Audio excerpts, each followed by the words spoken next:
Good evening. I'm Linda Mattis O'Connell, convener of the League of Women Voters of Springfield, and I want to welcome you all. Thank you for coming to our City Council at-large candidate forum. Now, I would really like to I feel compelled to thank the many people who made this forum possible. I want to thank, first of all, Professor Sudha Sethi, a member of the Amherst League of Women Voters. She is also here at the Law School Associate Dean for Faculty Development and Intellectual Life. She connected us with tonight's host, the Law School's Institute of Legislative and Governmental Affairs, directed by Professor Art Wolf, and his team also deserves lots of thanks. I want to acknowledge also the university's communications, events planning, and media services teams, our co-sponsors, Springfield City Library's Jean Canosa Albano, Assistant Director for Public Services, and her civic engagement team, the Springfield Elections Commissioner Gladys Oyola and her team, and the Women's Fund of Western Massachusetts, Program Officer Ellen Morehouse. And of course, John Abbott, Steve Cary, and the entire team from Focus Springfield Community Television, who are recording this forum. We are also streaming live, and I understand we may have some broadcast outings of this event also. So I'd also like to acknowledge all the League volunteers who are here. League volunteers, will you just please wave? This is a huge League of Women Voters. Thank you, thank you. Just a brief note on the League of Women Voters. I am fond of saying that the League is the living legacy of the fight for votes for women. And we have been defending democracy since 1920 when we were founded. We have evolved and we now fight for the enfranchisement of all. Now, the League takes positions on public policy issues, but it does not endorse candidates or parties. So your League is a reliable source of nonpartisan voter information and education like this forum.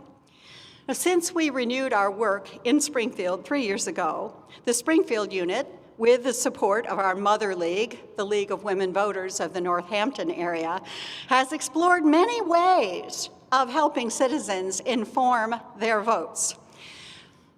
2 years ago, we used the techniques of speed dating to put voters together with candidates for sheriff and the governor's council. And now we are doing this formal, moderated, league-style candidate forum. We continue to think creatively, apparently, because one of my members suggested a really innovative format for next time. It was, picture this, dancing with the candidates.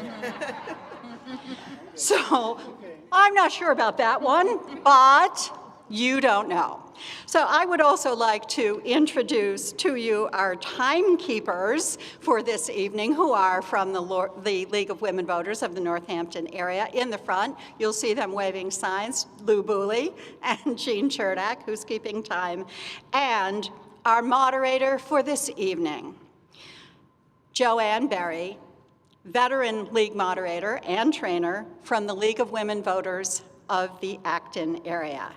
So thank you all. The podium is yours, Joanne.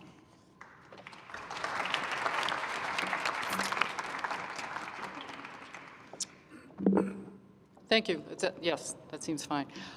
As Linda said, I am from Acton, so I have never met any of these folks. So I have no skin in this game, nor know anything about anyone. So just a quick explanation of how tonight's forum will run. First of all, every response will be for 1 minute, up to 1 minute. Our timers will alert the candidates when 30 seconds has elapsed, and then when their time is up. So I will thank the candidates to stick to time. The first round will be an opening statement in alphabetical order. Then we will have a series of questions. Not every candidate will answer every question, though I will alert them if the question will be coming to them, and then in no particular order. There will be a rebuttal round so that candidates may respond to something they heard in a previous round or expand on something they didn't feel they had quite enough time to answer with. A few more rounds, including one lightning round where everyone will answer the question, a couple more rounds, and then closing. So the candidates may use their closing 1 minute to close, make a traditional closing statement, or rebut further some comments that have been made. We will be done by 8:30. So this will be fairly fast-paced. I think that is it. So without further ado, let us begin with opening statements from Mr. Ashe. Thank you. And thank you, Linda, and thank you to the League of Women Voters, and thank you to WENIC for hosting, and thank you to all the residents who are here tonight to listen. My name is Tom Ashe. I am a lifelong resident of the city of Springfield. I live now at 341 Gillette Avenue in Ward 7, grew up in Ward 2, Hungry Hill. I'm currently in my 4th term on the City Council after having served 10 years on the Springfield School Committee. I think there's much to be optimistic about right now in the city of Springfield. Currently, we have over $3 billion of investment in the city, providing thousands of jobs for city residents.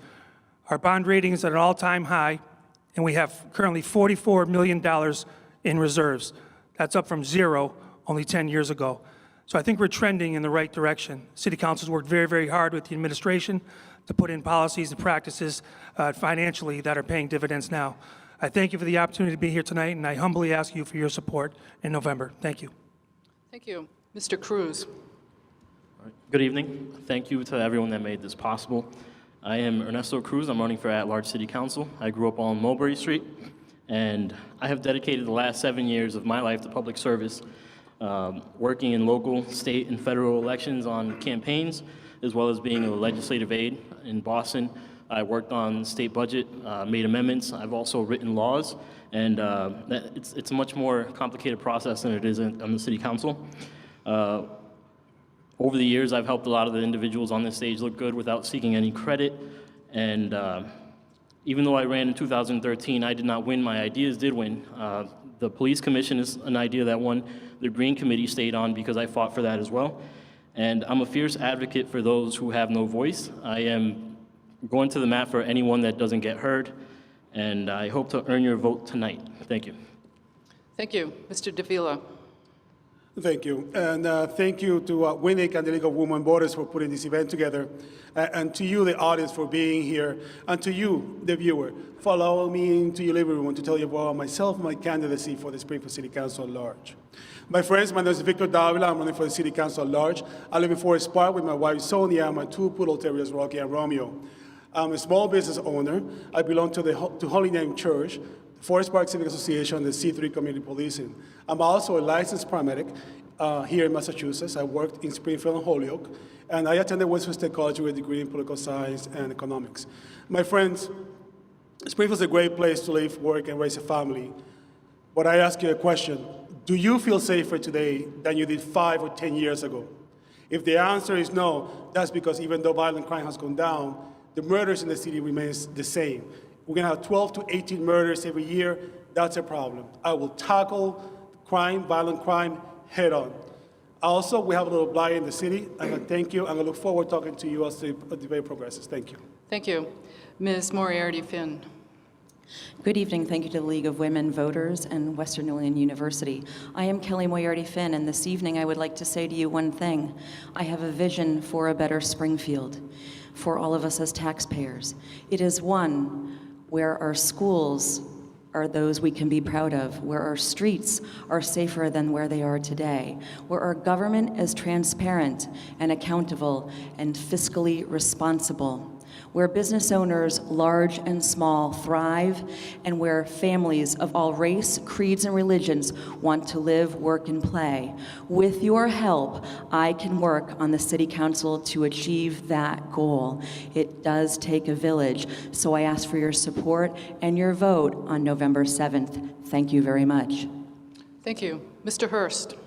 Thank you so very much, and thank you to the League of Women Voters and also all of the work that you've done with respect to the Police Commission. I know that you recognize that it's, it's a part-time job, but the reality is you put in full-time hours. And the fact that you provided us with the assistance and the data around the police commission, I'm greatly appreciative. It's a pleasure to be back at my alma mater. I attended Western New England College School of Law, born and raised in the city of Springfield. I'm passionate about this city. Wanted to come back and make a difference. It's been an honor and privilege serving on the council. I plan on continuing to fight and speak out and be an advocate for the issues that matter most to the citizens of Springfield. Yes, we have a lot of, yes, we're doing a lot in the city around economic development, $3.3 million. But one of the things that I think is important is that we cannot lose sight of our neighborhoods. Oftentimes we, because of all of the work that is happening, everything is downtown centric. And I think it's paramount that we put our neighborhoods first. I'll continue to fight for residency, and I'll continue to speak out on the issues that matter, and I appreciate your support on November 7th. Thank you. Mr. Lederman. Good evening. My name is Jesse Lederman, and I'm a candidate for the Springfield City Council at large. Thank you all for joining us here this evening. I'm a lifelong resident of the city of Springfield. I grew up in the McKnight neighborhood, and I'm proud today to be a homeowner in the Forest Park neighborhood. I'm also a graduate of the Springfield Public School System, and I went on to attend the George Washington University and the University of Massachusetts. I came home to Springfield because I wanted to invest in the city that I love. I first got involved in the community working alongside many of the folks in this room to stop the construction of a biomass incinerator in the East Springfield neighborhood. And that experience showed me the impact that local government can have in the everyday lives of residents. It inspired me to get more involved and go on to serve on several local boards, including the governing board of the Springfield Renaissance School. And today I work as a public health and environmental advocate, in which capacity I was able to negotiate a deal with Columbia Gas this year for the repair of 500 gas leaks across the city of Springfield.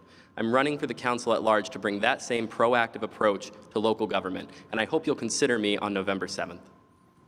Thank you. Ms. McDonald. Good evening. My name is Jynai McDonald. I'm a lifelong resident in the city of Springfield. I currently reside in the South End neighborhood of the city.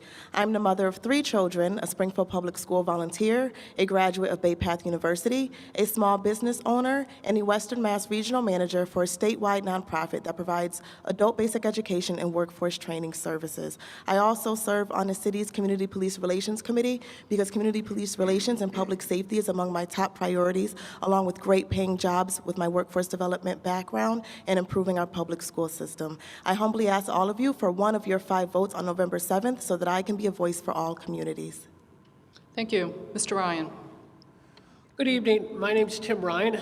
I'm a father of 5. My wife and I, Maureen, are father of 5, or parents of 5. I'm an attorney. I'm down at Egan Flanagan in downtown Springfield. And I've been handling all kinds of cases, all kinds of matters involving business as well as discrimination disputes. I was a member of the City Council from 1994 to 2003 and then served 2 years on the Police Commission. The priorities that I want to work on, if elected, are to restore a civilian police commission, to ensure that 911 calls made by a cell phone in Springfield are answered in Springfield, and to work on the revitalization of our neighborhoods. Our streets, there's too many abandoned, there's too many derelict homes, and we have to go back street by street, house by house, and turn these homes so that the blight doesn't spread. And these are some of the things I would work on, and I hope for your support. Thank you. Ms. Walsh. Thank you, and good evening, and I, like my colleagues, would like to thank the League of Women Voters. I know a lot of hard work went into this to get it off the ground. Western New England University, giving us this opportunity once again to reach out to the voters and to make and meet new friends. I'm Kateri Walsh, and I'm running as a candidate for the Springfield City Council as an at-large candidate to continue the progress that's been made. I bring the experience and dedication necessary to move Springfield forward. I'm a longtime resident of the city of Springfield.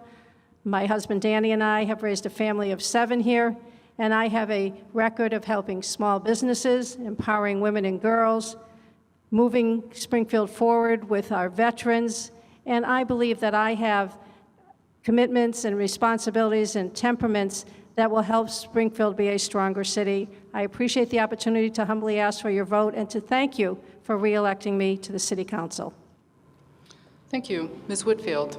Hi, I'm Tracye Whitfield. Can you hear me? I'm Tracye Whitfield, and I would like to thank the League of Women Voters and all the partners that contributed to making this event a success. My name is Tracye Whitfield, and I'm running for Springfield City Council at large. I'm a lifelong resident of the city where I grew up in the Hill McKnight neighborhood. About 12 years ago, I bought my home in Liberty Heights, where I raised my 2 now adult children. I earned 2 degrees from American International College, the last being a master's in accounting and taxation. I'm running for city council because I simply love the city. Now I want to talk about my qualifications. There are several reasons I don't qualify, but one reason that I would like to highlight is I used to work for the city on the city budget.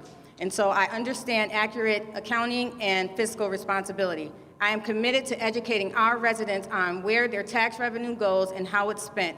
And I'm also committed to asking the hard questions in budget hearings and budget meetings and challenging the status quo. So please vote for me, because this is not my campaign, but our campaign together, and together we can make positive changes. Thank you. Thank you. Our first question. Only 5.4%, or 1 in 20, Springfield voters went to the polls in the preliminary election that put you here tonight. How do you explain such a profound lack of voter engagement, and how would you address it? The respondents will be Cruz, Moriarty-Finn, Hurst, McDonald, and Walsh. First, Mr. Cruz. That's something, if you, I made that an issue, you can check my Facebook. You'll see that we made that a really big issue, and it's something that I feel that if you give people power back, that's how you get them involved. I'm proposing a people's budget where we'll be able to vote on what our budget priorities are, and that'll be separate from the administration's budget. I feel that that's how we get people more involved. Also, not quitting, being someone that looks like the city, and understanding people, and always giving them an answer. So constituent services is something that was big for me as a legislative aide. I think people just want straight answers as to how government works. If we do that, give them power back, and also be there for them in constituent services, that's how we shift the tide. Also, we have to be more radical. You can't just run and not bring new ideas. So the people's budget, I think, will change that for the city. Thank you. Thank you. Mr. Hurst. Thank you. You know, I think we need to do a number of things. I think one of the things that we're doing right now is the fact that we have a group of 10 very qualified candidates to serve on the city council. And I believe ultimately we will have an impact in terms of bringing people out in the general election. I think number 2 is that we need more access like you guys are giving us right now. I think a lot of people didn't know that there was a primary election, and we need to raise awareness, whether it's through the League of Women Voters, whether it's through the library, or whether it's through our local news stations. We need to do more. I think there are a lot of things that we can do, but I think there's also a lot of empathy. There are a lot of people, a lot of apathy. There are a lot of people who are just turned off to politics in general, and I think we need to start talking positive and really raising awareness of all of the great things that are happening in Springfield and why it's important for people to actually participate in the process. And I think we'll see a better turnout, certainly in the general election. Thank you. Ms. McDonald. Well, in addition to making sure that we continue to give residents great access to the candidates so that they can make an informed decision, so that we have people that are confidently going out to the polls to vote and not staying home because they feel like they don't know who they should vote for, we also need to look at our voting demographic. We should encourage our young people to become more active and civically engaged. And as I've been door knocking, when I look at the knocking list, a majority of the voters are seniors. And while we have to expect, and be thankful to them for being such loyal voters, we should also think about bringing about a youth vote so that we can encourage young people to encourage their parents to go out and vote. And that's going to start nice and early civic engagement. It's going to create more opportunities and programs for our young people, and it's going to really boost, I think, voter turnout. Thank you. Ms. Walsh. Thank you for that question. It was one I was hoping to talk about because I am the co-sponsor, along with Councilor Twiggs, of the municipal ballot question, changing the city council from a 2-year term to a 4-year term. But to the beginning of your question, I am always very disappointed when there's a low voter turnout because so many people have sacrificed to give us that right to vote. So I would love to see it someday be 100%, 90%. But I think if we're realistic, we definitely are at a disadvantage when we are running without the mayor at the top of the ticket. Not having the mayor is a disadvantage That form at the top of the ticket generates a lot of interest and brings more people out. I think there's a couple of things that we need to do. The program that was extremely successful was kids voting. I don't know what happened to it, but it created a lot of energy, and it was the kids who brought their parents to vote, and that created very high voter turnout. So I think that we should change to a 4-year term. It was on the ballot. It received a favorable vote, 60-40. Let's send that down to Boston and get that going. Thank you. Ms. Moriarty-Finn. Thank you very much. I do agree that turnout was absolutely abysmal, and I am looking forward to a larger, more productive turnout in the general election. But I'd say one thing. Let's make sure that we have an electorate that has elected officials engaging more with them, that make them feel more engaged in the process, and then therefore they are more likely to turn out for an election. I bet a large majority of the people who are either sitting here tonight or watching at home have never even had a conversation with their city councilor, and so they feel somewhat disenfranchised and disengaged within the process, and we need to work hard to change that. If we have proactive legislators on the city council, like myself, who are advocating for quarterly town halls and advocating to post my results on Facebook after I turn out to vote every month as city council, I guarantee we'll have larger turnouts at the polls. Thank you. Next question. Do you think the city should make a substantial investment in green infrastructure? The respondents will be Ashe, Davila, Lederman, Ryan, and Whitfield. Mr. Lederman. Well, thank you very much, and I really appreciate this question because my work is on public health and environmental initiatives in the city of Springfield. And as a matter of fact, the city is making an initial investment right now in green infrastructure. We've developed a Springfield Climate Action and Resilience Plan that lays out some steps the city can take in the coming years to become more resilient, become more green. And this can be a really great economic driver as well, because there's a lot of new technology out there that can bring jobs to the city of Springfield when we're talking about investing in green infrastructure. We can also find cost savings in green infrastructure. I put out a proposal to study the possibility of converting our streetlights in Springfield to LEDs, which are both brighter, they improve public safety, they also last longer, and so they end up reducing costs. And there's another component to that we can discuss more later. But I think it's absolutely essential, especially in regards to attracting more people to Springfield. We should be seen as a city that is looking beyond, that is looking to the future, and I think that this could be an excellent driver for that. Thank you. Mr. Ryan. Yes, I'm all in favor of more green, and I know that in the recent past, maybe it's 4 or 5 years ago, Paul Stelzer and the people at Appleton did some significant work in putting solar panels up on top of Central High School, and certainly we have to study as to why we can't do it in the other 50-odd schools we have. I would also urge the city, as part of hopefully paying off the pension or reducing the pension deficit, to look into using some of the 20,000 acres up at the Cobble Mountain watershed for either wind, because you're up high enough, or solar. But with 20,000 acres, there's a lot of work that could be done without harming anything in generating money for the city, generating green energy, and hopefully using that money to reduce the deficit. It's almost a win-win-win. Thank you. Ms. Whitfield. Oh, so yes, I agree with green energies. It's not much more you can say about it that the other candidates haven't said, but we can invest in like solar panels on the school, and that will reduce costs. Also, when you go clean energy from fossil fuels, it creates jobs. It creates other jobs that people may think they're losing jobs, but in fact, more jobs will be created, so I absolutely support green energies. Mr. Davila. Thank you for the question. The green infrastructure is a win-win situation for everybody. It saves money, plus also it's friendly to the environment. We have been talking about solar panels. Well, we shouldn't have solar panels only at the schools. We should have solar panels in all city buildings. That's going to save significant amount of money throughout the year that can be reinvested, such as in the pension funds, like my colleague Tim Ryan was talking about. Another thing that we could do is a great idea my colleague Jesse Lederman has talked about. It's using LED lightings for the street lights, which will also save us a lot of money and will finally turn the lights back on in Springfield. Thank you. Mr. Ashe. Yes, I'm certain that everyone sitting on the stage and in the audience would insist that we get as green as we can. That's a no-brainer. Over the past 10 years, I can tell you that the city has been very aggressive in all of its buildings, including all of its schools, to turn over from the lighting systems that were the old style to the new style ballast, which is cleaner electricity, better for the environment, and it's cheaper.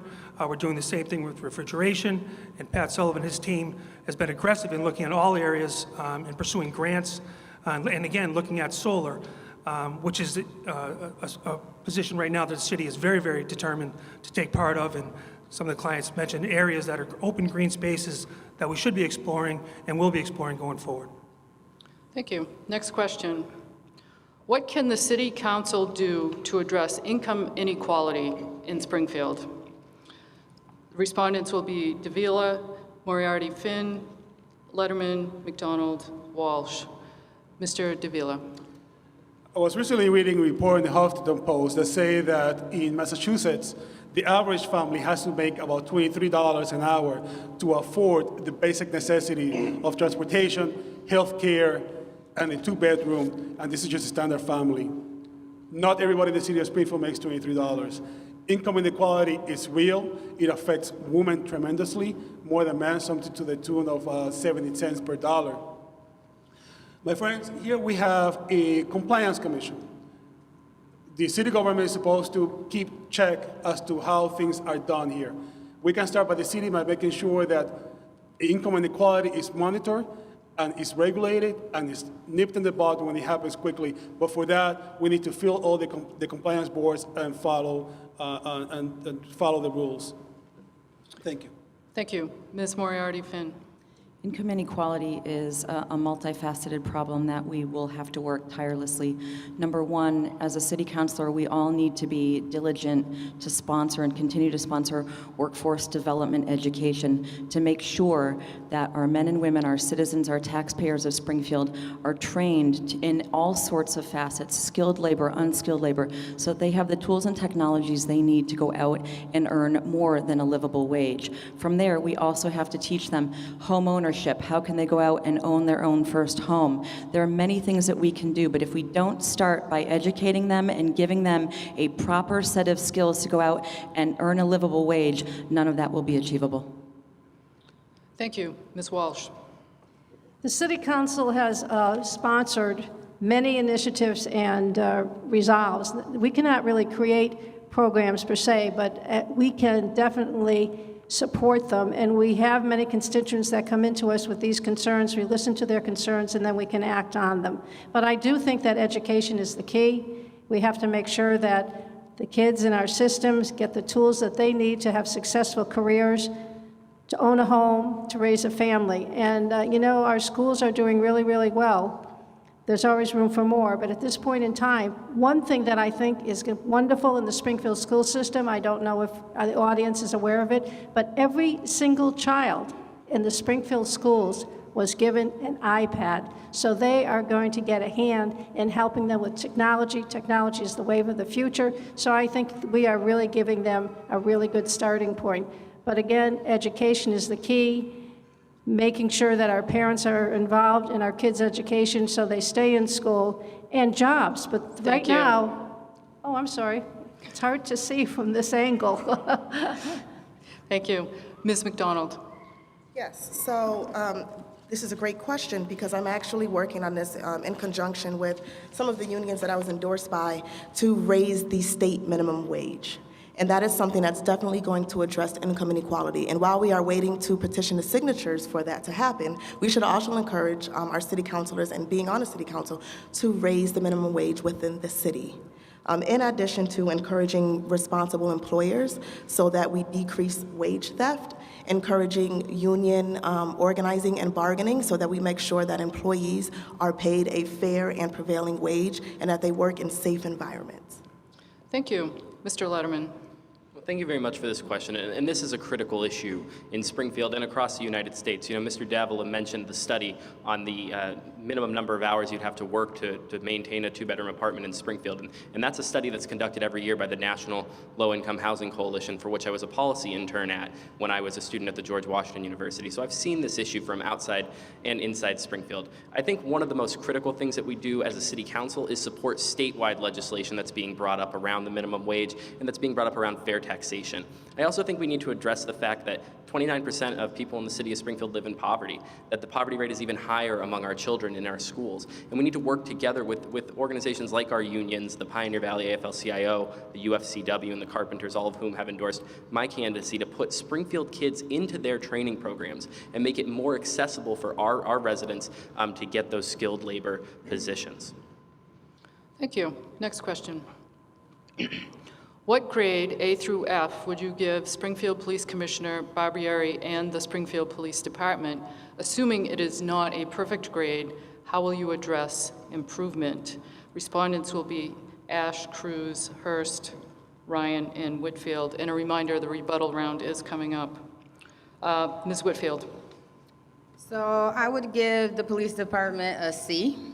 I don't think they're doing horrible, but I don't think they're doing the best that they could do. So I am the co-chair of the Mason Square C3 initiative, where it's a collaboration between the police department, local residents, and local businesses, and we work together to create safe neighborhoods. And so we use grassroots methods to reach the constituents of the city of Springfield. And we go to the tough neighborhoods and bring resources and door knock and find out what the needs are of the constituents and what the concerns are. And I think that should be a citywide initiative. It is volunteer-based, so I know some folks think that it's a cost to that, but it's volunteer. The police officers are working on their off hours. The only C3 initiative that had funding was through a grant, and that was the South End, and that grant is now over. And so if we work together with the community residents, I know that we can make our neighborhood safer. Thank you. Mr. Ashe. I think I would give the police department a B or B plus rating. Over this past year, crime is down 20% in the city. Over the past 3 years, it's down 33%. Those are significant improvements. Those aren't made up. Those are real, in real numbers. And I think we can attribute that to the fact that this commissioner, Barbieri, is easily the most progressive commissioner the city's ever seen. He's out in the community on a daily basis. He's visiting every ward, every neighborhood, and talking to people and really finding out the grassroots issues as they present themselves. And we talk about training, which is very, very important. We've instituted de-escalation training within the department, which is the first department in the Northeast to implement this training. We also have implemented a point-on-point training, which is officer to officer. So when one officer sees something that he doesn't like, doesn't agree with, someone is too aggressive, doing the wrong thing, he's trained to address that as it happens and not wait. So those are the kinds of practices that I think need to be in place that this department is doing. Thank you. Mr. Ryan. I would give the department a B grade. And with respect to the Commissioner Barbieri, there's almost an inherent conflict of interest in that he's trying to do the job of the day-to-day administrator as well as trying to be the judge and jury on all the misconduct and other charges that are brought against the police department.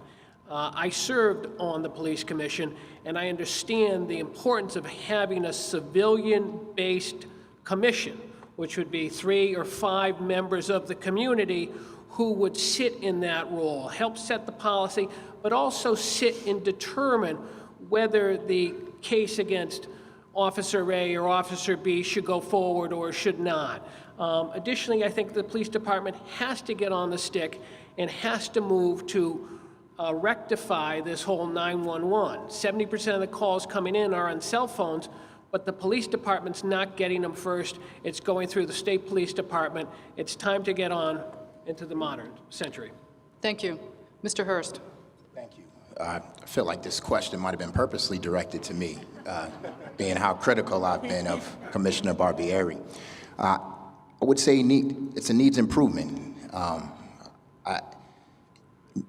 Leadership is critical in this city.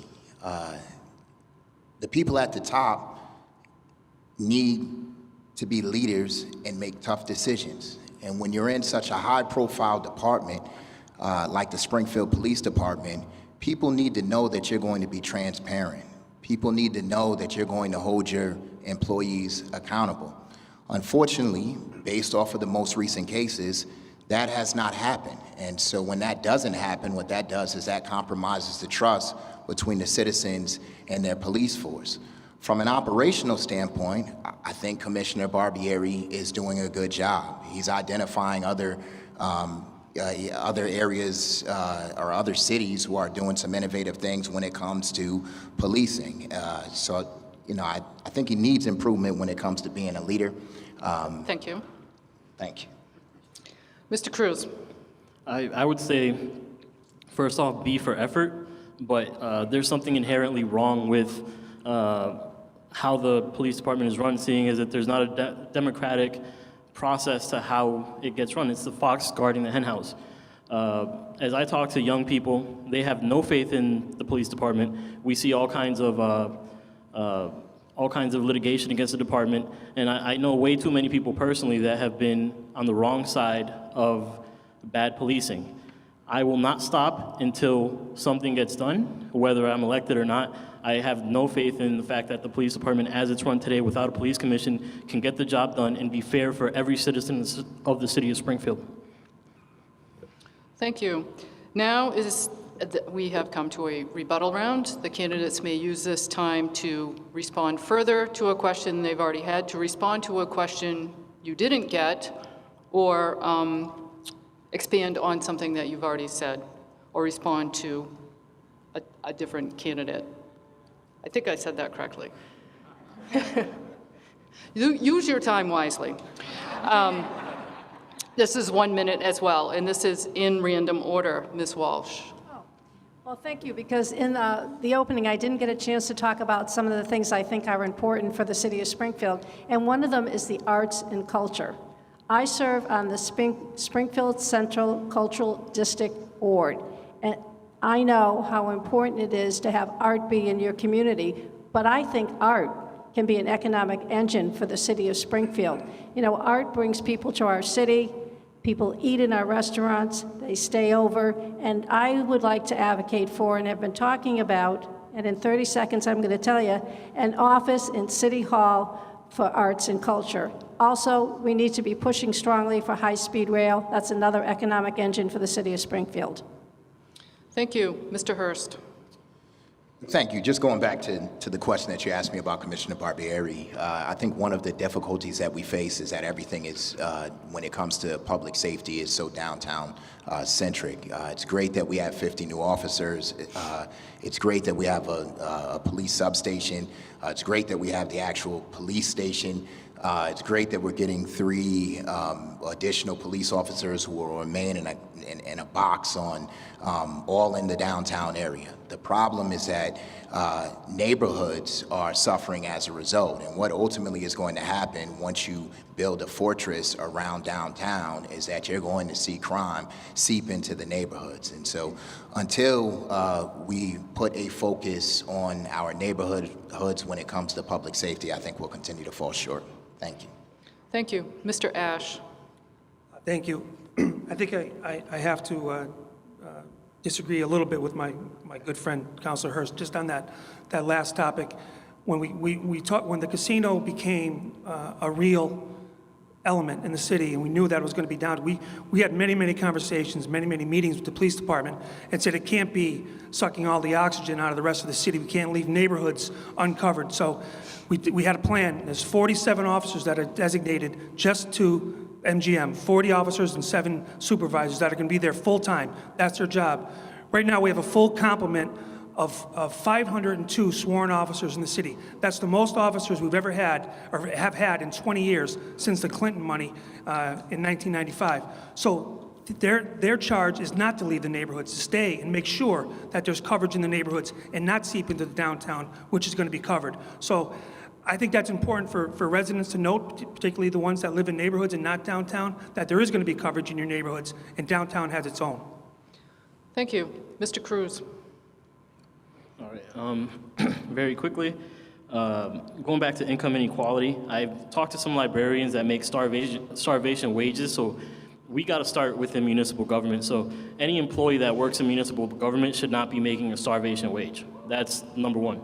I wanted to say in terms of voting, we need to make voting a habit. We should not be cutting to 4-year terms and making it with the mayor's race. It should be every 2 years.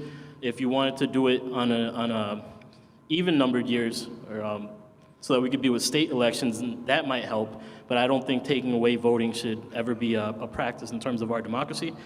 Let's see. Also, well, that's about it in terms of rebuttals. Thank you.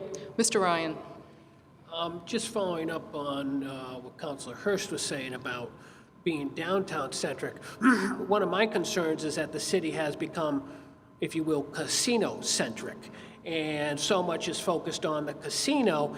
And in downtown Mass Mutual, the significant division has left. 6 floors will be vacating in Tower Square. One of the other buildings, 2 significant employers left.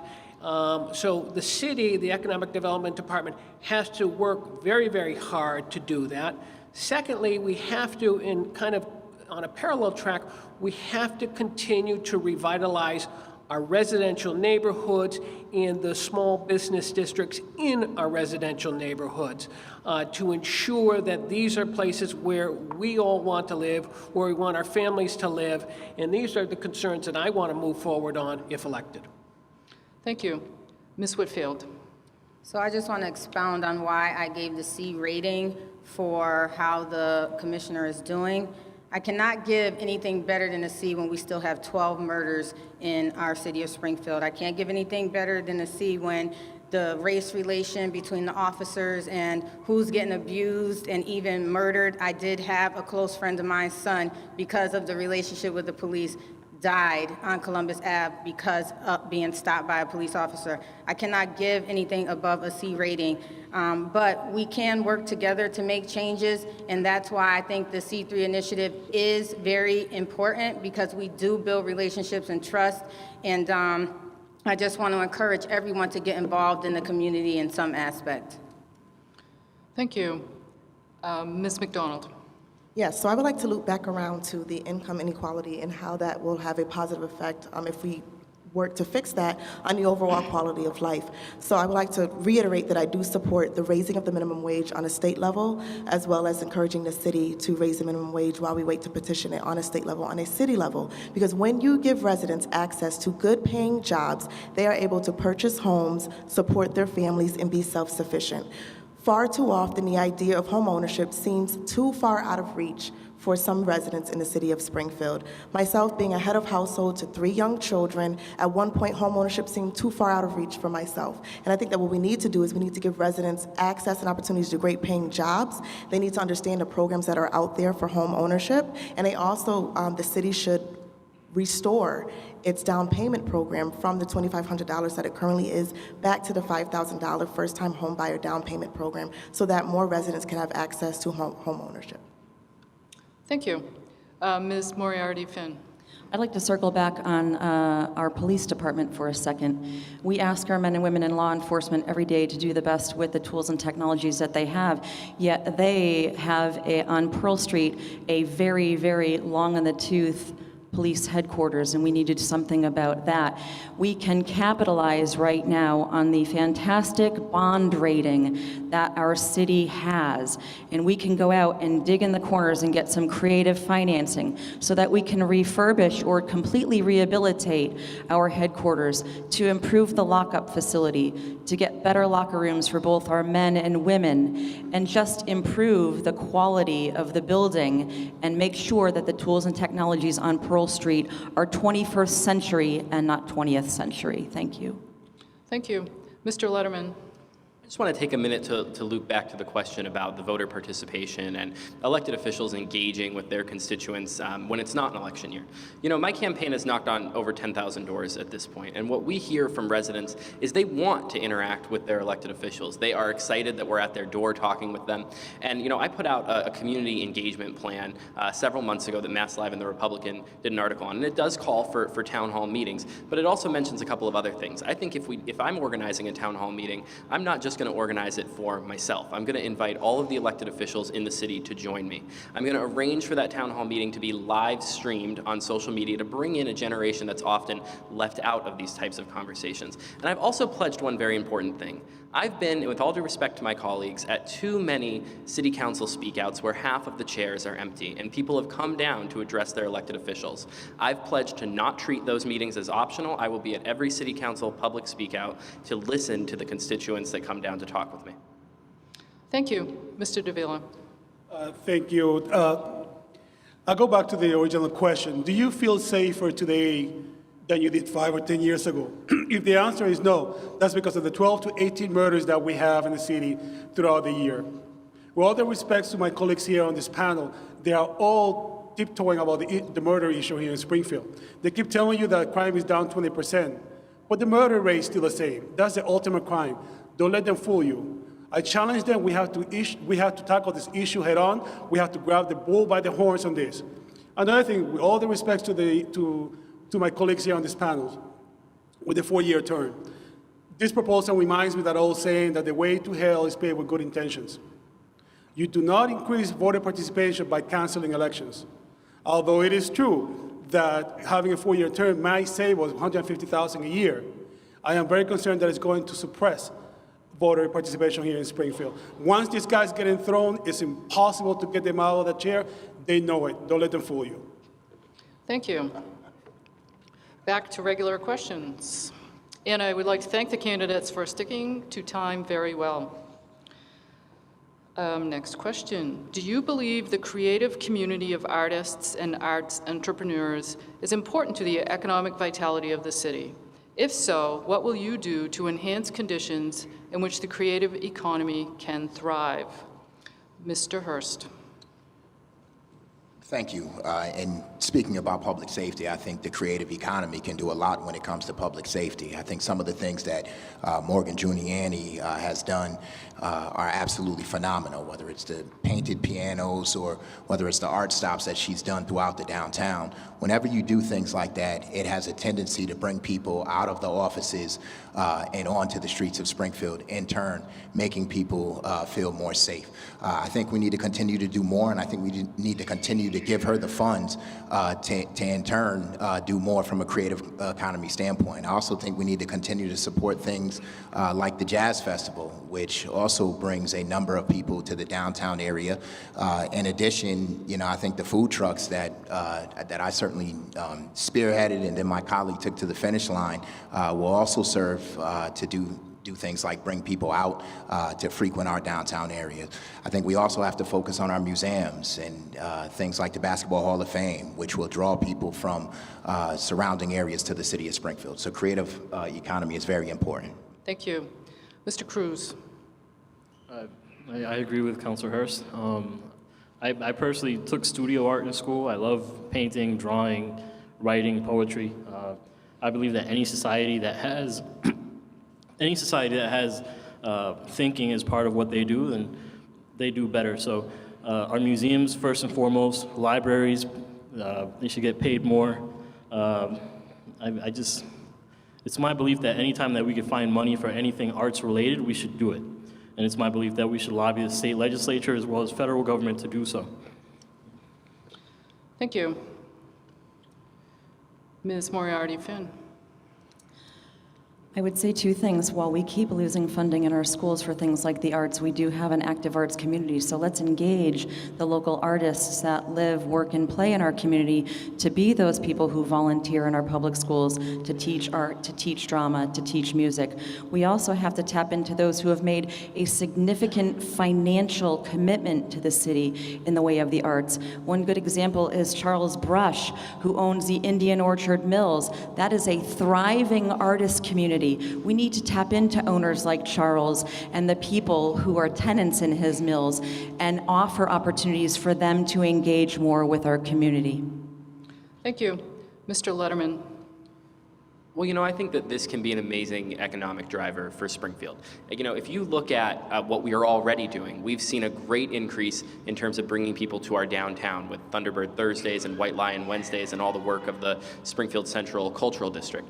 I want to see us bring it beyond downtown. Let's see creative placemaking in Mason Square around the birthplace of basketball. Let's see creative placemaking in Indian Orchard around the antique shops and the small businesses that have existed there. And let's too, you know, look at what can be a signature event. We have some great events going on, but if you look at a city like Providence and their water fire event that brings millions of dollars to their downtown every year and hundreds of thousands of visitors, let's see how we can capitalize on our riverfront in Springfield and bring those people in from both our surrounding communities and also our 17 neighborhoods. Thank you. Ms. Walsh.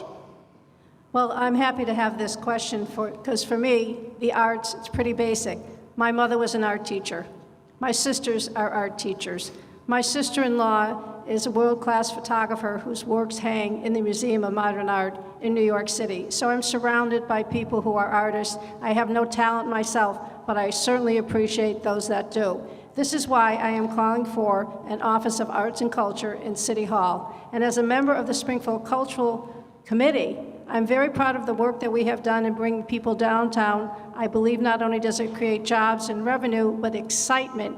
And one initiative that I'm very proud of is that when we did the utility boxes, we made sure that young people, the ages of 12 to 18, were given an opportunity to do their work, to receive a stipend, to encourage them to have a career in arts. So yes, 100% and an A for the arts. Thank you. Next question. How should Springfield relate to its immigrant communities? Mr. Ryan. Springfield has a great immigrant community and a great tradition.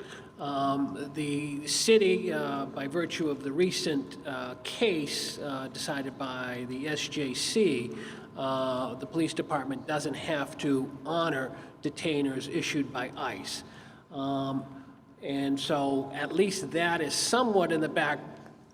Well, not sure it's in the rear view mirror, but it's not an immediate emergency, though it is immediate. But the city has to continue to work with all the immigrants to ensure that they are meeting, that they have the wherewithal. I was in housing court several years ago, and there was a family of Somalis who were in there, and they had been placed in a house, and it was being condemned. It was after their voucher ran out, and the city was spending great time, great effort to get these people into more habitable housing, but it was heartbreaking to watch. Thank you. Mr. Davila. As an immigrant myself, I can totally relate to this question, completely relate to this question. I am yet to speak to one immigrant that has come to this country that tells me that they come here with the purpose of committing crime. They all come here to work and to send money back to their homes. As human beings, we have a basic human right of mobility throughout the world. I do have to say that we do have a large share of undocumented immigrants here. We should celebrate them. We should not pursue them. I have to say that at shame on ICE, in the past couple of weeks, they conducted a raid on Forest Park. And my sympathies to Lucio, and it is my hope that Lucio does not get deported. I am very concerned with the tone from City Hall. I think the tone is hostile towards immigrants, and I stand in complete solidarity with my brothers, immigrants. Thank you. Ms. Whitfield. So I believe that the city should be ready for immigrants. Everybody who landed here at one point was an immigrant. And so we should be ready to serve anyone who comes to this city to make a better life for themselves. And when I say getting them ready, we need to get them ready for citizenship. I work in workforce development at STCC and HCC, and we do a lot of ESOL trainings. I go into different companies to train their incumbent employees to gain better skill sets so they can move up the ladder. And so we need to continue to do that. We need to train our whole community on being diverse, on understanding each other, and not having our own prejudice based on what we see on TV or in the media. And that's for the whole city. That's not just for the immigrants that come in here. We need to get to understand each other so we can move the city forward. Thank you. Mr. Ashe. I think by being welcoming and by helping those that are coming here to acclimate, making sure that our schools are able and capable to meet the needs of any group that comes in, to make sure that we're providing job training so that people can become gainfully employed. And simple things. I can tell you at the YMCA, where I'm vice president, we've had weddings. So we've had Somali folks that were looking to get married, didn't have the resources to do it maybe in a way that they wanted to, but we provided free space and free refreshments and so on. It wasn't glamorous, but it was nice, and it was something that I think we can do in other areas. And just being welcoming and making sure we recognize that not everyone comes here is given the same, given the same chances that we may have had. Thank you. Ms. McDonald. Yes, so as the Western Mass Regional Manager for a statewide nonprofit organization that provides career and college and workforce training services for the ESOL population, which is free English classes for speakers of other languages, I really get to see firsthand the beauty of people when they come to this country, the tenacity and the drive that they have to succeed.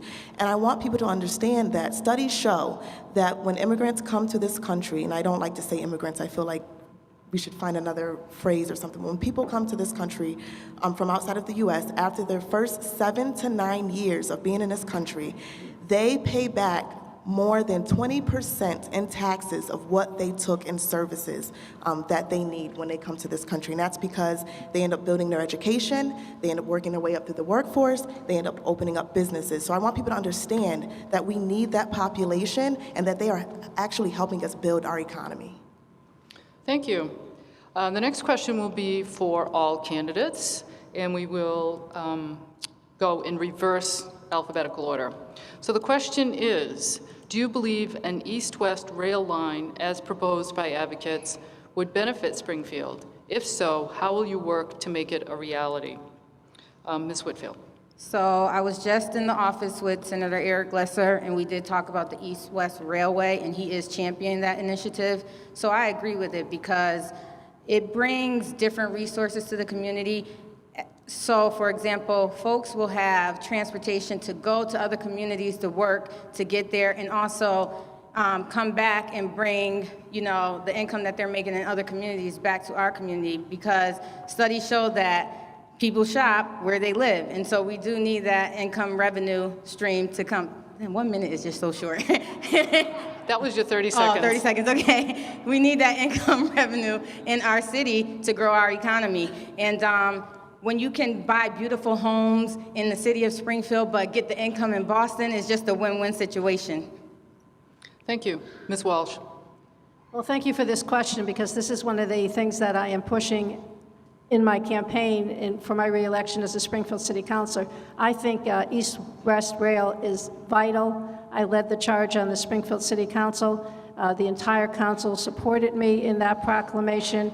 I think the economic opportunities that will be created for the residents of the city of Springfield would be huge. And I also think if we look at it from the east, if we had that, then the people from the east will take a look at Springfield and see our housing values, and they will move here. It's going to go both ways. So absolutely, we need to support and reach out to our legislatures. Although most of them supported East-West Rail, we need to get a study and we need to get it going. Thank you. Mr. Ryan. I think everyone here is in favor of an improved east-west rail. To get to downtown Boston is at best a 2.5-hour journey now during peak rush hour. If you want to be in Boston by 9, you better be on the Mass Turnpike heading east by 6. So it's a broken system, and you're lucky if you make it by 9. So we do need a rail line, and let's start small. Give us a rail line that moves at faster than 15 miles an hour. The trains today are probably half the speed, maybe a quarter of the speed of what they were 100 years ago. But let's try and get back to what we had 100 years ago, and then maybe improve. But there's a rail line there And what we have to do is work with the state government to reopen the lines, reopen these right-of-ways, and extend what goes to Worcester to Springfield. We're not part of the MBTA system. We've got to tell them, extend it out to Springfield. Thank you. Ms. McDonald. Yeah, so since we all agreed that the East-West Rail would be a great idea, what we also need to look at is further developing other parts of the city so that we can give people that are coming from the eastern part of the state an incentive or something to get excited about coming to. And what we need to do is continue to bring the MGMs, the CRRCs, and the Amazons of the country and of the world to Springfield so we can continue to bring the economic development. We also need to address some of the zoning issues downtown. There are environmental and zoning issues. There is a lot of blight in downtown area. If you look at Dwight, Chestnut, Lyman Street, a lot of unused property. What we need to do is really look at the zoning charter and figure out how we can redevelop that area, put some grocery stores down there, put some shopping marts down there, so that while we have that market rate housing and continue to add more market rate housing, we're able to give people who live in that area already and the people that we want to attract a place to shop, live, and explore. Thank you. Mr. Lederman. Well, I think we all agree that high-speed rail would be an important development for the city of Springfield, especially in terms of giving Springfield residents access to the job market in the eastern part of the state and bringing folks from the eastern part of the state here to Springfield to seek home ownership opportunities. And let's talk about how the city council can advocate and support Senator Lesser's proposal. As a city councilor, I'm prepared to go to Boston and testify before the panels that will be convened if Senator Lesser introduces another proposal. And that's something I think the city council should do more, is support our state legislators in Boston. And while we're on the topic of public transportation, we need to work on public transportation here at home as well. You know, there was a big budget shortfall in the PBTA this year, and I was one of the only candidates to attend the hearings and advocate against cutting bus service in the city of Springfield. I issued a statement on that. And I think that, you know, we need to be ensuring that we're supporting all of our constituents in the city of Springfield. And so public transportation, both between here and Boston, but also right here in Springfield, will be a priority for me if I'm fortunate enough to be elected. Thank you. Mr. Hurst. Thank you. I think we, as a city council, we just recently passed a resolution where we're unanimously in favor of high-speed rail. And so we're poised to do everything that we can to support Eric Lesser in his efforts, albeit certainly difficult because we have some individuals or business owners in the city of Springfield who are not willing to budge. And I think we need to highlight those individuals and certainly let them know where the citizens in the city of Springfield stand.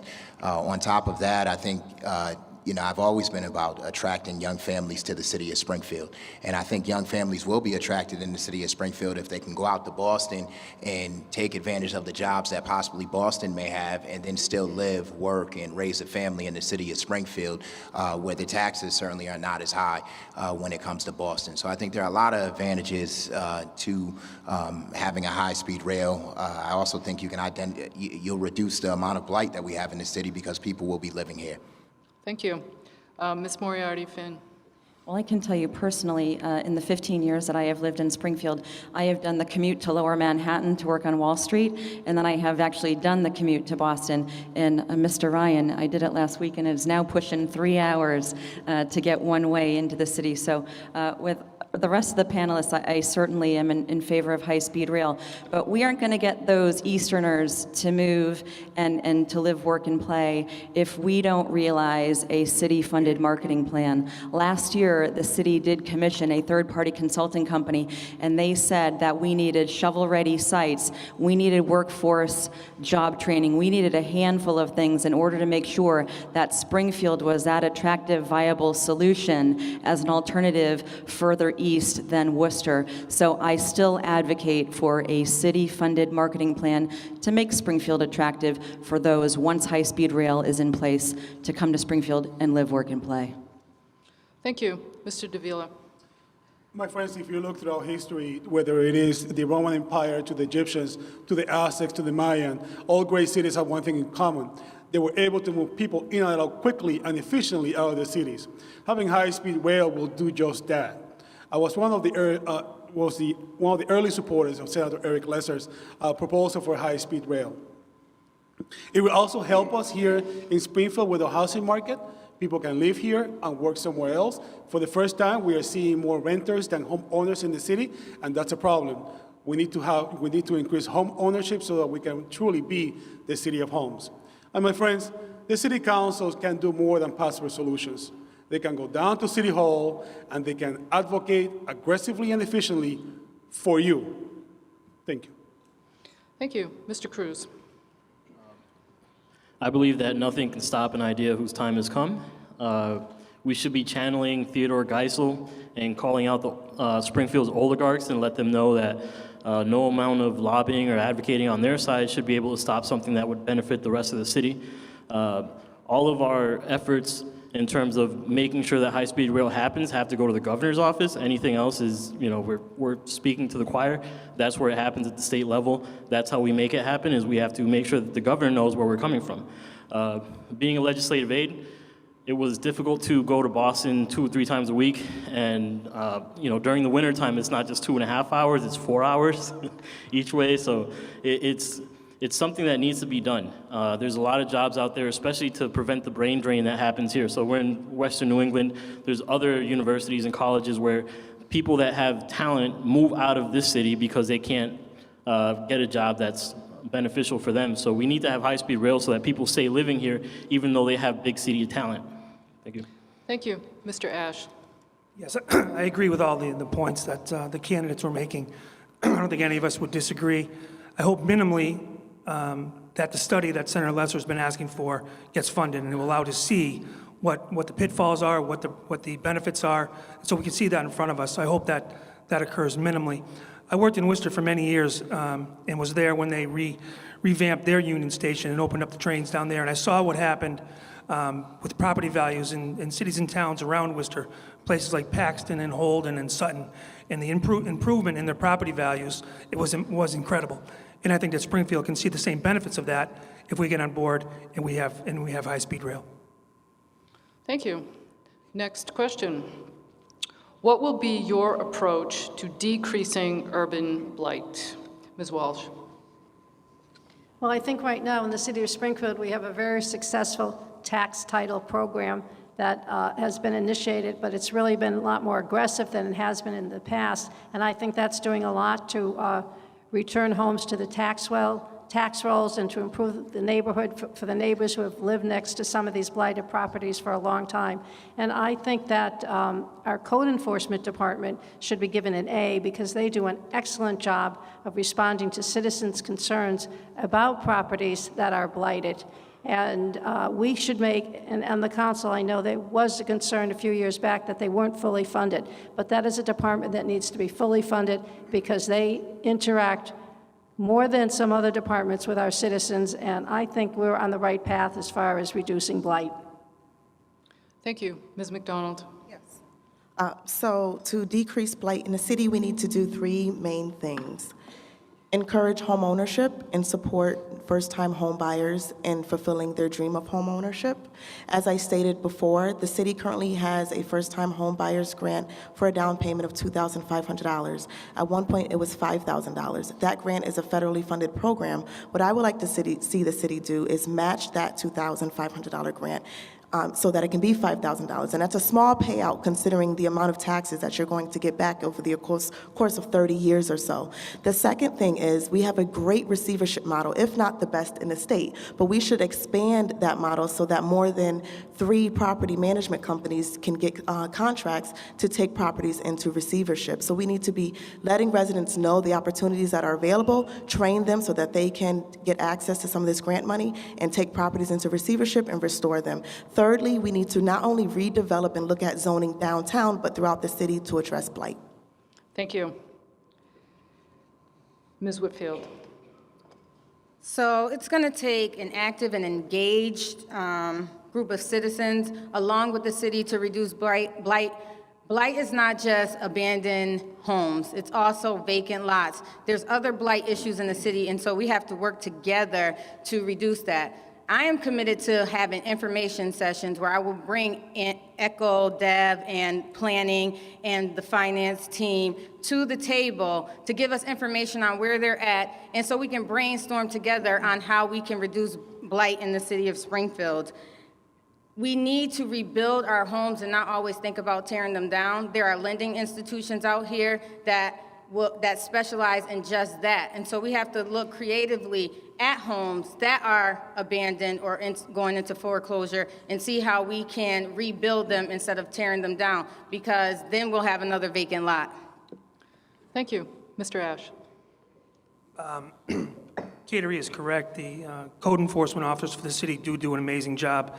But perhaps it's time for us to look at that department and maybe buffet their ranks a little bit, because the responsibilities are so immense and the situation is at times very, very dire. So we may have to, as a council, look to give them budgetarily some more resources to do their job. City officials recently went to Harvard for a seminar on the receivership program, and cities like Buffalo and Cleveland were amazed at the work that the city is doing with regards to our receivership program, taking those homes that are blighted, taking over and fixing them up and putting them back on the tax rolls is absolutely something that we should expand on, because that work is terribly important and we had great success. So those are a couple of measures that I would look at. Thank you. Mr. Hurst. Thank you. I too agree with a lot of the people that have spoken previously with respect to what the city's doing. I think we are on the right track. This year alone, we've had 70 receiverships in the city of Springfield. And so I just want to commend Attorney DeSouza and the law department. The law department continues to provide training for current as well as new receivers. In addition, we're on track to file over 600 code enforcement claims this year. And so kudos goes out to the ordinance unit for seeing that happens. The problem with that, however, is that it's funded by mostly CDBG money, and the CDBG money is for a certain geographical area, and so there are a lot of neighborhoods that are left out. And so I would like to see the city provide some funding so that we can get some additional resources to the ordinance unit so that they can continue to do a great job. Another thing that we ought to be proud of is that the city has hired a new attorney this year in the law department to process the claims. Thank you. This will be our final question before the closing round. Do you support the formation of a task force to match the city's housing inventory with the income and social needs of residents? And I assume you will say something more than yes or no. Ms. Moriarty-Finn. Well, I think that if you look at their tax base now, it's woefully inadequate. When you think of the city, you think of the non-negotiables, the things that we need, essential services, and then you think of the nice-to-haves.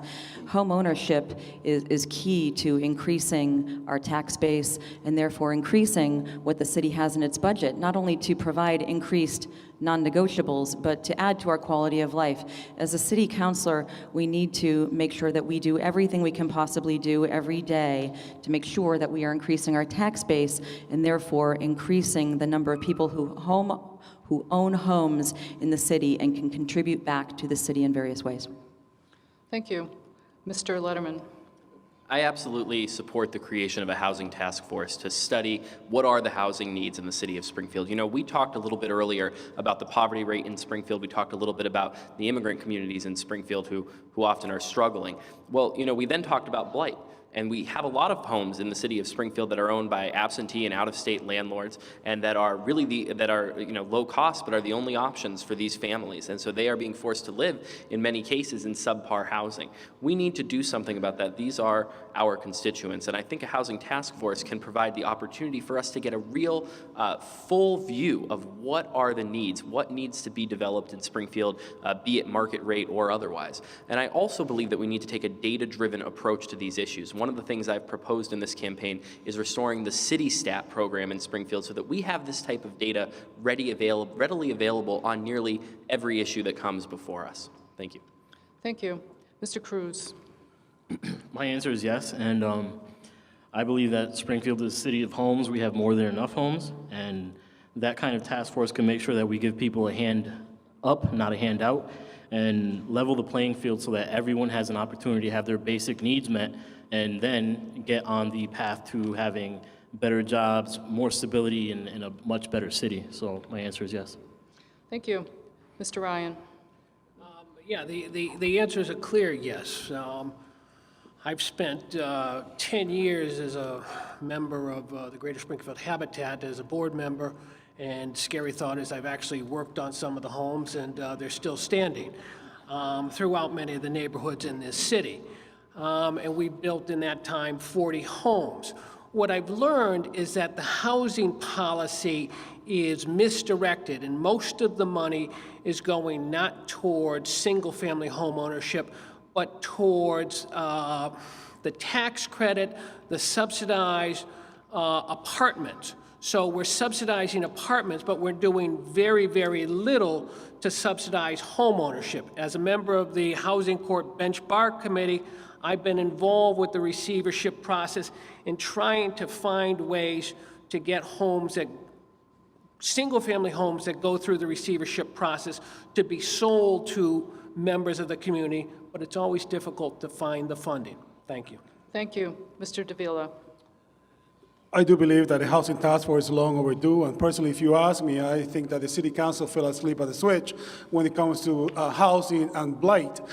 Yesterday, we had a forum, and I had a lady who told me, Mr. Davila, I just moved here from Worcester, and I have to say that I'm ashamed that I see so much trash on the street in Springfield. Unfortunately, she's right. If we want to increase the tax base in Springfield, we have to make, for one thing, the city attractive. We need to continue to fight not only blight, which, by the way, I have proposed a vacant registration ordinance to tackle the issue of blight and vacancy throughout the city. And also, the city council, I feel, has been completely disconnected. Now there is a proposal that they want to increase your fee for bulk trash disposal from 8 to 10, and they want to make your trash barrel lower while paying the same. It's a pilot program now, but is that what's coming to you? So if we want to continue to increase home ownership, we have to create the conditions for people to want to buy here in the city of Springfield. Okay, thank you. So we have come to the closing round, and of course you may use the time as you wish. 1 minute per person. Mr. Lederman. Well, I want to begin tonight by thanking again the League of Women Voters for sponsoring this opportunity for us to share our vision about the future of the city of Springfield. All of you for coming out and all the viewers at home. I also want to thank the voters in the preliminary election for placing me among the top 5 candidates in the field. It has been such an honor to run this campaign. We announced in April, and since then, like I said, we've knocked on over 10,000 doors, attended just countless community events, made so many phone calls, and I've had the opportunity to interact with residents from across our city. Those interactions have given me so much confidence in the future of Springfield, and I would be honored to have the opportunity to be a part of that future as a member of the City Council. This is a really special and unique election in Springfield. 2 of the longest standing councilors are retiring. And so with their retirement, we're also losing a lot of experience. I've spent the last 8 years of my life learning the processes of city government, building the relationships, and building the experience necessary to hit the ground running on day 1 at City Hall. Thank you very much, and I humbly ask for your vote. Thank you. Mr. Ryan. Thank you very much. After the primary, I issued a call asking that there be more debates, and sometimes you got to be careful what you wish for, because it seems we're out together, the 10 of us, it's like the old high school gang. So this is a very great gathering. I'm so glad that all of you are here. As a former city councilor, I bring 10 years of experience. As a former police commissioner, I bring 2 years of detailed experience and interaction with the police department. I've been involved in housing issues through my work as a member of the Habitat for Humanity, and I've been involved in housing issues in my work as a lawyer doing receiverships now for 10+ years. I am a committed member, a committed resident of the city of Springfield, and I would greatly, greatly appreciate one of your 5 votes come November 7th. Thank you. Thank you. Mr. Davila. Thank you for this debate, and thank you for all my colleagues for throwing your hat in the ring and making this election a quite lively one. My friends, as I said in the introduction, I have a double bachelor's degree from Westfield State College in Political Science and Economics. I'm a small business owner. I also attended the part-time police academy because I was a volunteer park ranger, and I'm a licensed paramedic here in the state. So I have the public safety experience, I have the educational experience, and most importantly, I will argue to you, I have the live experience to serve in the city council. My friends, when I came here to Springfield, I spoke no English. I slept in shelters and ate at food pantries. The good Lord has been extremely good to me.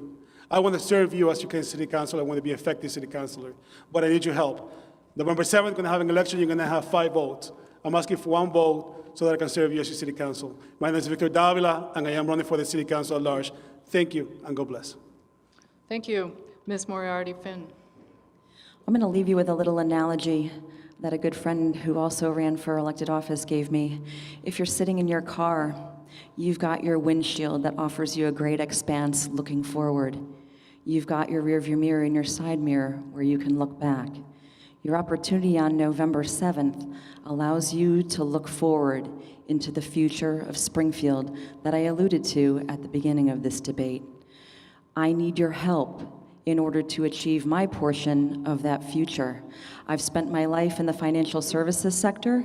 I've spent the last 10 years working diligently on the board of directors for the Atwater Park Civic Association, and I also serve on the Community Police Relations Board, so I am ready to serve at an even greater level for the city of Springfield. So on November 7th, I ask you to look forward in your windshield and give me one of your 5 votes. Thank you. Thank you. Ms. Whitfield. Hi. So I'm not going to pretend to know everything, but let me tell you what I am doing and what I have done. I've knocked on doors before campaign season started. I have experience with city finances and the budget. I don't go to community events, I plan community events, and I help make them successful. I'm a business owner, so I know the resources that's out there. I'm a homeowner, so I will assist residents in purchasing homes. There is a literacy gap, and we started a Saturday morning reading program for children in grades 1 through 5 to help improve the literacy rate. So these are things that I'm doing. I'm running a campaign on things that I'm doing. I'm on several boards. I'm on Wellspring boards that create cooperatives. I'm on Sabbath's board. I am on many boards. So still, I'm going to say I don't know everything, but what I am committed to doing is learning, and I want to learn with all of you. We need to work together to move this city forward. So please vote for me on November 7th so we can do that. Thank you. Ms. Walsh.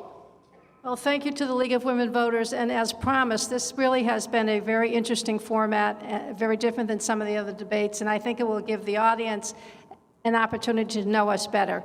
I would really appreciate the opportunity to return to the Springfield City Council. I think it's a very exciting time to be involved in Springfield. For the first time in a long time, there's an optimism about what's going on in Springfield, with crime being down, with great strides with our schools, and with the economic development and the promise of jobs with MGM, CRCC. And I believe that the City Council has played a role in that. We are a partner in that. And I really would ask for one of your 5 votes on November 7th. Thank you very much for the invitation to be here tonight. Thank you. Mr. Ashe. Thank you, and thank you to the residents, all of you who came out here tonight to hear what I think is a very, very talented group of folks running for this office. I'm proud of my record of service as a member of the City Council and also as a member of the school committee. I'd like to think that I've used common sense over the course of my career. As a member of the school committee, authored and supported the neighborhood school concept, which I think has done been great strides and had great success in the city. Also, as a member of the City Council, I've authored the pawn shop ordinance and also the hawkers and peddlers ordinance, which will provide a level of safety in our neighborhoods and to our homeowners. Most recently, Councilor Hurst and I will be sponsoring legislation for the Project Greenlight, which is going to mandate businesses that are open after 11 that have a level of safety, that they provide lighting and cameras so that people going into those facilities after those hours can have a degree of safety. So things that I do are meant to have safety in mind for the residents of the city. I hope that you agree and allow me to continue that work. Thank you. Thank you. Mr. Cruz. The condition of truth is to allow suffering to speak. And as much as this city appears to have everything on the up and up, there are more individuals in this city that have no faith in government than do. I want to be an advocate for each one of them because this is about our shared humanity. I believe that my background and the things that I've done for the last 7 years have been so that I can get to this point and do the best I can do for my city and bring everyone up. I've learned how to work on budgets. I've learned how to work on legislation. We have to do things differently. That's not to say that things aren't going well and that we're not moving forward. but we have to accept the fact that things are not great. And that's something that I want to do on behalf of every citizen of the city of Springfield. We cannot ignore the people who are at their lowest in this city, and I want to make sure that we do everything based off of humanity and who has dignity. So I ask you for your vote on November 7th. Thank you. Thank you. Ms. McDonald. Yes, well, I must say, outside of raising my children, running for office has been the experience of a lifetime. And I had someone say something to me that still resonates with me, and they said, Jynai, be proud, because 6 months ago, no one knew who you were. And I don't take that as an insult. I take that as a reflection of my hard work and dedication, and I take that as a compliment to the team and the people that have crowded around me and that believe in the same values that I believe in and that want to see me on the council. Now more than ever, we need people who know how to bring people together. We need leaders who know how to bring people together. Working with job seekers, young people, the police department, job developers, and residents, I know how to bring people together. Being a single mother of 3 children, I consider myself a master of budgets. And so I humbly ask for one of your 5 votes on November 7th. And no matter what, please get out and vote on November 7th, no matter who you vote for. But of course, I would appreciate one of your 5. Thank you. Mr. Hurst. Thank you so very much to the League of Women Voters, and thank you to WINIC for allowing us the opportunity to express our platforms. I, like my other colleagues that are on the City Council right now, I am very optimistic in terms of the direction that this city is going, especially when it comes to economic development. $3.3 billion invested in the city is no small feat. MGM certainly is a major project. I've already talked about the drawbacks of everything being focused in the downtown area, but one of the other things that we need to do when it comes to MGM is make sure that city residents are receiving jobs. We need to make sure that women, minorities, and veterans are also receiving what MGM has promised, and we're holding them accountable. We also need to make sure that we have a trained workforce, and I'm committed to doing that. Residency has been something I've been an advocate of and something that I will continue to be an advocate of, and I won't stop. I'm going to continue to speak out on the tough issues that matter most to the citizens of Springfield. And so I appreciate my service. I'm passionate about the city of Springfield, and I would appreciate it if you re-elected me on November 7th. Thank you.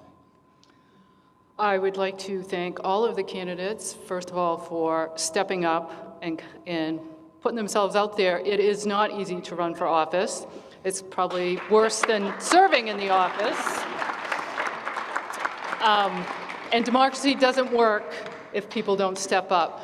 And thanks to all of you and folks who are watching at home, you do have a choice. Clearly, you have choices to make on November 7th. Remember, the polls will be open 7 a.m. till 8 p.m. And if you are unable to vote on the day of election, be sure to check with City Hall for absentee ballots. If you want to read more information, you can go to vote411.org. There's these yellow cards down front that you can pick up. And if you happen to know someone who wants to vote, but they haven't quite reached that magic age of 18, 16 and 17-year-olds may vote, may register. They can't vote. They may register through their city election office or the registry of motor vehicles, and then will automatically be eligible to vote when they turn 18. So do encourage any young people you know to do that. And don't forget to go vote. Thank you.